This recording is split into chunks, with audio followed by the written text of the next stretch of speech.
pupuk Starpos. Pupuk Starpos ini dengan kandungan, karena kami tidak mempunyai pupuk kandang, alternatifnya menggunakan Java Green. Ini kebutuhannya sendiri. Untuk lahan dolomit kita menggunakan sekitar, jangan lupa like, komen, dan subscribe. Oke, bolo, slap. Oke, selamat balik. Set.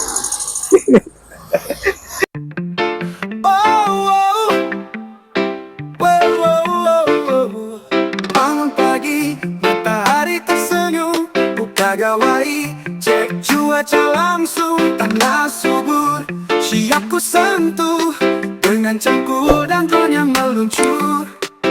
Dulu orang bilang petani itu kuno, sekarang aku buktikan itu gak relevan bro.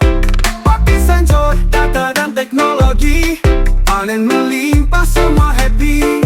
Aku petani Gen Z, muda cerdas gak gengsi, cocok tanam sambil live 5G, bikin konten sambil panen cabai.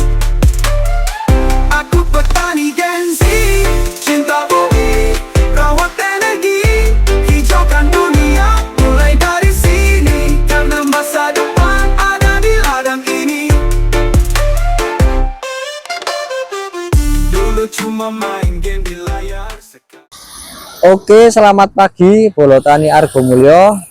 Untuk kali ini kita memasuki proses olah lahan yang sempat kemarin kita kultivator 2 kali, terus nggak dilanjutkan karena emang tanahnya susah untuk dikultivator, karena termasuk tanah lincatil di sini istilahnya. Jadi kita proses manual menggunakan cangkul. Yang kemarin sempat terbengkalai karena saya kondisi badannya kurang fit, selama 1 bulan tidak ada peninjauan.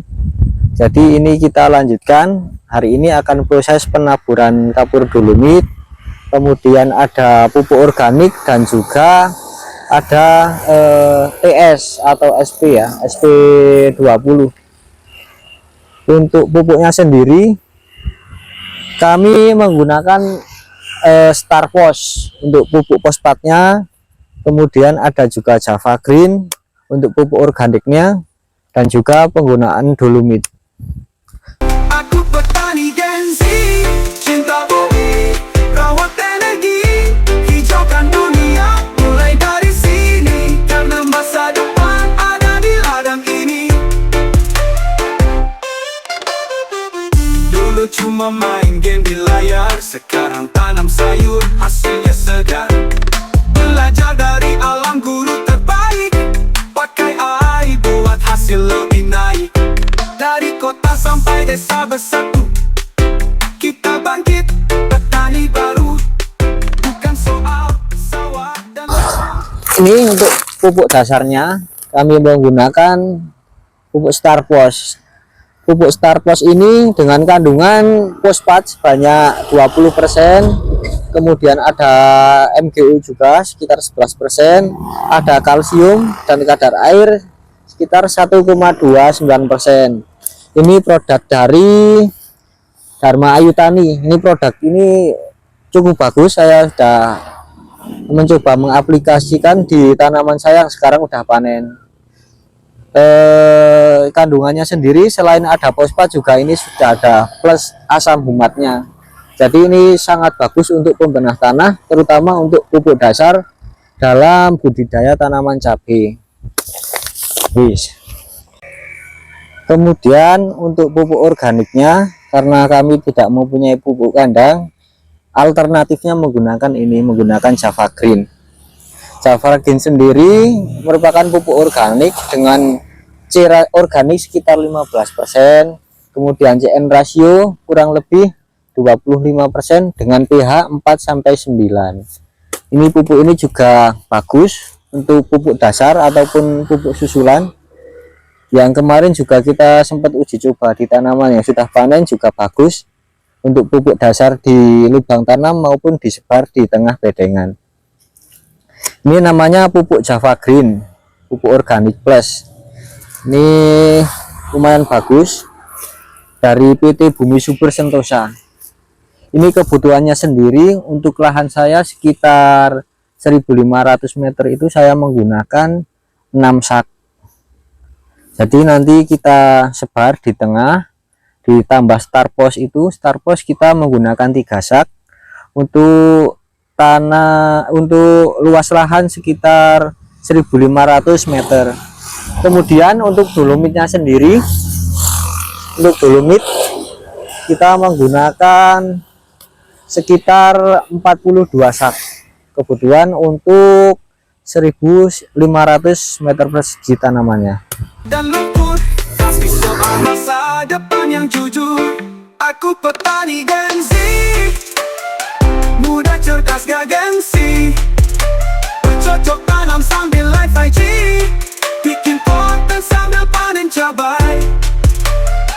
Aku petani Gen Z, cinta bumi, rawat energi, hijaukan dunia, mulai dari sini, karena masa depan ada di ladang ini.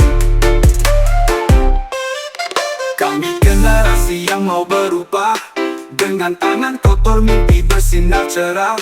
Petani bukan masa lalu, kami buktikan ini masa depanku. Inilah proses atau cara untuk penaburan dolomit yang dilakukan oleh Pak Samhudi. Jadi kenapa setiap olah lahan kita selalu sarankan untuk memberikan dolomit? Karena dolomit sendiri itu fungsinya sangat banyak sekali, terutama untuk memperbaiki struktur tanah. Jadi dolomit itu bisa membantu mengemburkan tanah yang padat, sehingga akar tanaman nanti bisa lebih mudah menyerap nutrisi lebih baik. Kemudian dolomit juga berfungsi untuk menjaga keseimbangan pH. Tanah sesubur apapun kalau pH-nya itu ngedrop, pH-nya tidak netral, penyerapan unsur hara itu tidak maksimal, sehingga menghambat penyerapan nutrisi dan menyebabkan tanaman menjadi kerdil. Ini dolomit yang kita berikan sebanyak 42 karung untuk luas lahan 1500 meter persegi. Selain menambahkan dolomit, kita juga menambahkan beberapa pupuk organik dan juga anorganik. Di sini yang kita gunakan ada pupuk starpos dengan kandungan fosfat, yang tujuannya itu untuk meningkatkan pertumbuhan akar. Jadi kita sebarkan di tengah bedengan yang nantinya kalau sudah besar itu dapat mempercepat pertumbuhan bunga dan buah, serta bisa meningkatkan kualitas hasil panen.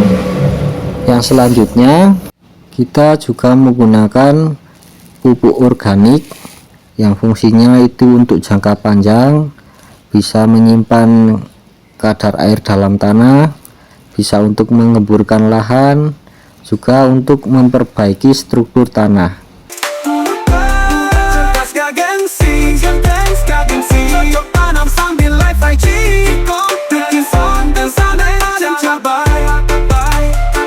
Aku petani Gen Z, cinta bumi, rawat energi, hijaukan dunia, mulai dari sini, karena masa depan ada di ladang ini. Kami generasi yang mau berubah. Sekian saja yang dapat kita share untuk kali ini. Untuk proses olah lahan, kurang dan lebihnya mohon maaf. Ini adalah metode dari kita.